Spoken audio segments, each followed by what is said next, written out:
नमस्कार दोस्तों, स्वागत है आपका मेरे चैनल में। तो दोस्तों, आज हम बात करेंगे एक और ऐतिहासिक धरोहर दिल्ली के लाल किले के बारे में।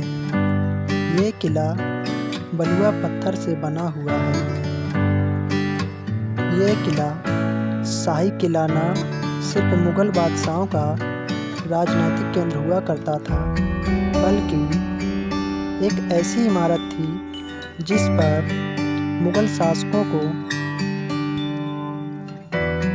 200 सालों तक राज्य रहा था। मुग़ल शासक शाहजहां ने इस किले का निर्माण करने के लिए उस्ताद अहमद लाहौरी को चुना था, जिसने ताजमहल का भी निर्माण किया था। करीब 250 एकड़ में फैला यह भव्य लाल किला मुग़ल राजशाही और अंग्रेज़ों के खिलाफ गहरे संघर्ष की दास्तां बयां करता है। हिंदुस्तान की जंग आज़ादी का गवाह रहा ये किला सौंदर्य और अनुपम का एक अनूठा उदाहरण है। तो आइए जानते हैं भारत का गौरव माने जाने वाले दिल्ली के लाल किले का इतिहास। सन 1627 में जब मुग़ल बादशाह शाहजहां तख्त पर बैठा, तब देश में अमन चैन था। बादशाह को बड़ी बड़ी इमारतें बनवाने का बड़ा शौक था। तभी शाहजहां ने आगरा से दिल्ली की तरफ रुख किया और इस भव्य इमारत का निर्माण कराने को सोचा। तब उसने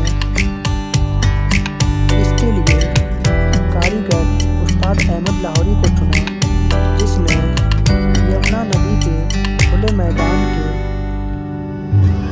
आसपास इस भव्य इमारत के निर्माण को चुना। तब जाकर सन 1639 ईस्वी में लाल किला की नींव रखी गई। तब 9 सालों तक कारीगरों मजदूरों की कड़ी मेहनत के बाद लाल किला बनकर तैयार हुआ। इसी किले के सामने शहर शाहजहानाबाद बसाया गया, जिसे अब दिल्ली कहा जाता है। आलीशान किला तैयार होने के समय बादशाह काबुल में थे। खबर मिलते ही बादशाह दिल्ली के लिए रवाना हुए।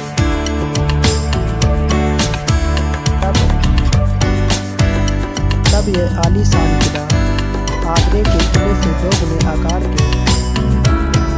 इसकी दीवारें यमुना की ओर 60 फुट ऊंची और सामने की दीवारें 110 फुट ऊंची हैं। लाल किले से सटा हुआ सलीमगढ़ का किला है, जिसका निर्माण शेर शाह सूरी के बेटे सलीम शाह सूरी ने 1546 ईस्वी में कराया था। दोस्तों, लाल किले की प्राचीर का निर्माण औरंगजेब ने करवाया था। किले को आड़ देने के लिए उसने यह दीवार बनवाई, जिसे घूंघट वाली दीवार कहने लगे। किले के दक्षिण में दिल्ली दरवाज़ा है, जो जामा मस्जिद की तरफ है। बादशाह इसी दरवाजे से नमाज पढ़ने जामा मस्जिद जाया करते थे। सन 1903 ईस्वी में लॉर्ड कर्जन ने पत्थर के हाथी इस दरवाजे के दोनों ओर खड़े किए। किले के 5 दरवाजे थे, लेकिन लाहौरी दरवाज़ा मुख्य दरवाज़ा था।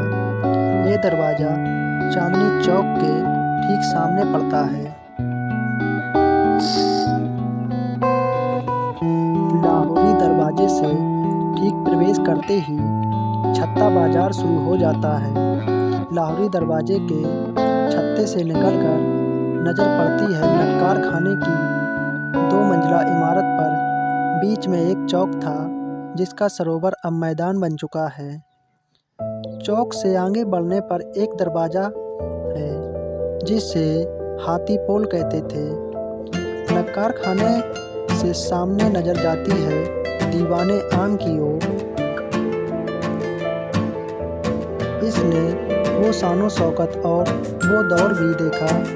तब जब बादशाह के किले में पहली बार आने पर जो जलसा हुआ, तब यहाँ चांदी के खंभों पर दल बादल नाम का एक आलीशान शामियाना लगाया गया था, जिसकी कीमत उस समय 1 लाख रुपए थी।